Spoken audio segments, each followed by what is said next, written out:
ये भी मेरी गलती है। बिल्कुल बिल्कुल है।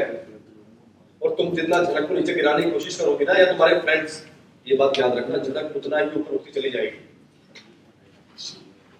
मुझे एक बात बता, तू इस लड़की के लिए इतना क्यों कर रहा है? ये डॉक्टर बने ना बने, इससे तुझे क्या फर्क पड़ता है? ये डॉक्टर बन जाएगी तो तू क्या करेगा? अपनी नौकरी छोड़ देगा?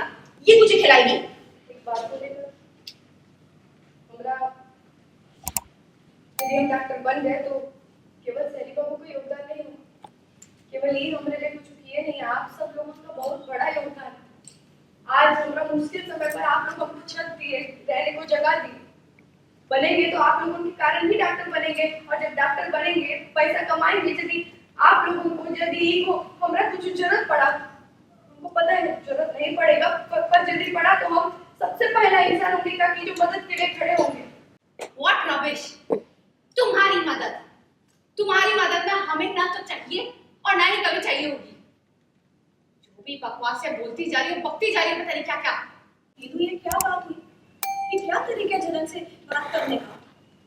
तुम लोग ऐसे इतनी सारी बातें सुनाते हो, ताने कसते हो, तो फिर हिम्मत रखा करो इसकी बात सुनने की, इसके जवाब सुना करो। इसी वजह से फिर से कहा, तुम जनक को अपनी लड़ाई खुद लड़ी, हर चीज से प्रोटेक्ट करने की जरूरत नहीं तुझे। कमजोर पड़ जाएगी वो, अपनी लड़ाई कैसे लड़ेगी? सही कह रहे हैं। दादा भाई ये अपनी लड़ाई लड़ सकती है, दादा भाई अपनी लड़ाई खुद लड़ सकती है, ऐसा नहीं है।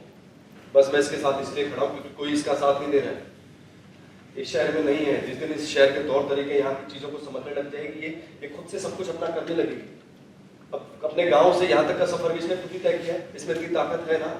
लेकिन इन लोगों को क्या करूं मैं? ये रोज झनक को बलि का बकरा बनाने की कोशिश करते रहते हैं, हर रोज। क्या? बलि का बकरा? हम? जनक, तुम मुझे बताओ, ये सारी बातें सुनकर तुम्हें कैसा लग रहा है? किसी को भी सब बात सुनकर अच्छा थोड़ी लगेगा मुखिया जी, पर सच्ची मुखिया जी आपको कहने